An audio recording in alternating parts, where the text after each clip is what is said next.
Entonces, para eso ustedes ya conocen todas estas porciones que no vamos a repasar porque las acabamos de repasar. ¿Ya?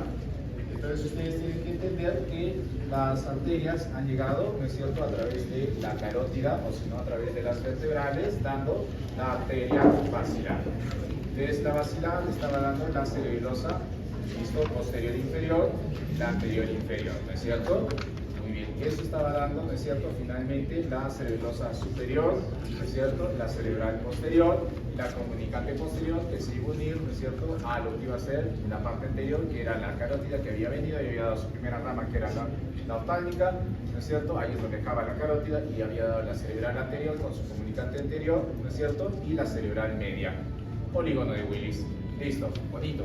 No todos tienen que tener el polígono de Willis, eso es una cosa que no siempre está presente. ¿Ya? Entonces, esto es el famoso polígono de Willis. ¿Ya? Entonces, tenemos linterna, arteria cerebral anterior, comunicante anterior, y de aquí ustedes tienen la comunicante anterior, la primera porción, y de la primera porción está saliendo la arteria recurrente de Euchner, la cual es importante. ¿Listo? Estos infartos son peligrosos. Y ahí tienen la segunda porción de la arteria cerebral anterior y aquí están saliendo pues las otras ramas. Entonces pueden estar duplicadas o no y de hacia el costado está saliendo la cerebral media que es la más grande, la rama más grande de la carótida, ¿no? Entonces aquí tenían la basilar y aquí están saliendo, ¿no es cierto?, la cerebelosa superior y aquí están saliendo pues las comunicantes, ¿no es cierto?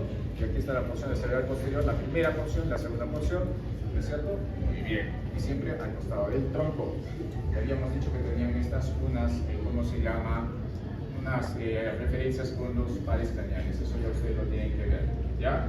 Muy bien. Ese gráfico nos hace recordar las referencias con los pares craneales para ver que no vayan a tener ruiditos. Entonces, cuando ustedes ven la ínsula, ven que hay una arteria que está entrando, que es la cerebral media.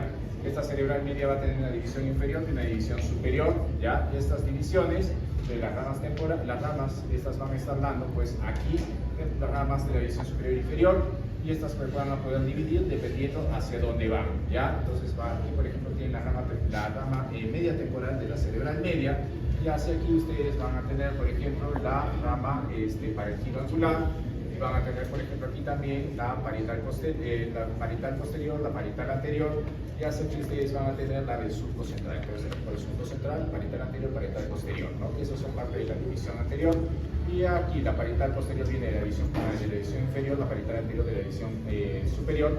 Y hacia aquí tienen la arteria del surco prefrontal y aquí ustedes van a tener la arteria frontovasal. ¿Ya? Muy bien.